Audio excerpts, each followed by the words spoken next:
بعسلان runtii aadan ugu faraxsanahay maanta inaan kala soo qayb galo wasaaradda arrimaha dibadda munaasabadan weyn maanta lagu weyneynayo ama lagu xusayo maalinta Afrika 25 May runtii aniga waxay ahayd taariikh kale oo ii korortay wasiir fiqiga markuu yimid midha buugaag intuu fafaago noo soo saaray labada sano ugu dambeysay waa isla joognay ma arag darisna waa ahayn qolada arrimaha dibadda xuskan ma arkin hadii ma aqaan waxa ay si hoos u sameysteen wasiir fiqiga ku bogaadina runtii waxay ahayd wasiirka inuu platform sano kala sameeyo waan ka rajaynaynaa insha Allah intaas kadib runtii maanta in loo dabaaldego maalintan weyn ee ku sultan taariikhda Afrika 25 May haddana laga sii dhigo theme-ka sanadkan xoojinta waxbarashada ayaduna waxay ahayd wax kale aad u fiican runtii waxaan leeyahay waa bogaadina intii ka soo shaqeysay dadka fikradan balaha annaguna markii la yiraahdo Soomaaliya maanta dalkeenu waad ogtihiin population-iska ugu badan waxa waaye dhalinyaro haddana waxa ugu badan ee baahida u qabaan population-iskeena waa aqoonta ama waxbarashada runtii hadda dalkeenu maanta meeshuu marayo waxaan aaminsanahay ma ay sida saxda tahay way ka fiican tahay ama uu ka fiican yahay dalkeenu meesha ay joogtay shalay maanta waa ka sii fiicanahay birin waxa rajaynayna insha Allah inaan ka sii fiicnaan doono intaas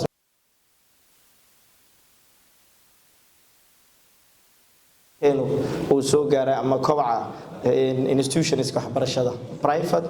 iyo public ba labaduba markay iskaashadeen waxa laga dareemaa horumar weyn taasana keenaysa marka in maanta ama sanadkan theme-ka uu noqdo in la xoog saaro waxbarashada runtii annagana waxaan u nahay bulshadan aniga afkooda ku hadlaayo ama aan u hadlaayo dhalinyarada ee ugu badan majority bulshada Soomaaliyeed waa bulshada ugu baahida badan ee baahidaas qabto ee waxbarashada runtii wasiirka saaxiibkeen waa maqan yahay laakiin maadaama anigu ahay wasiirkii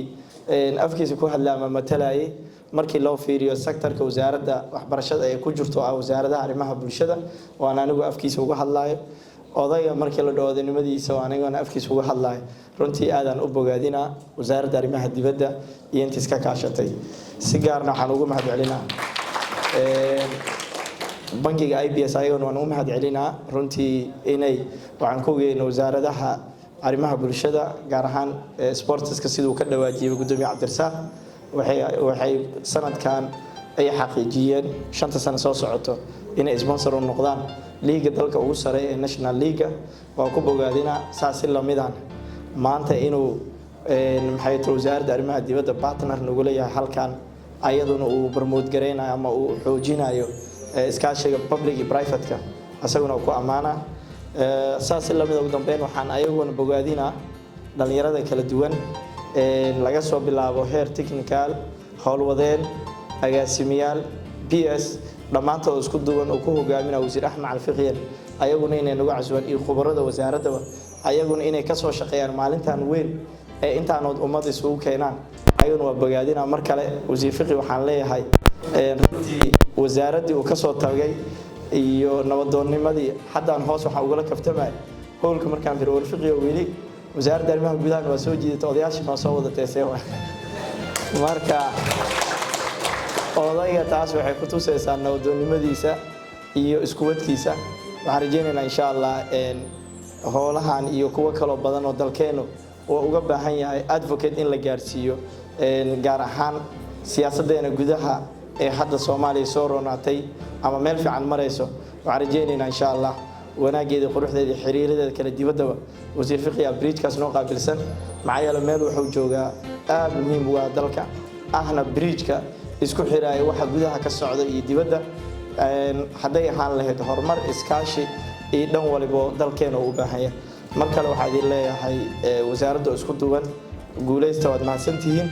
annaguna waxaan leenahay guud ahaan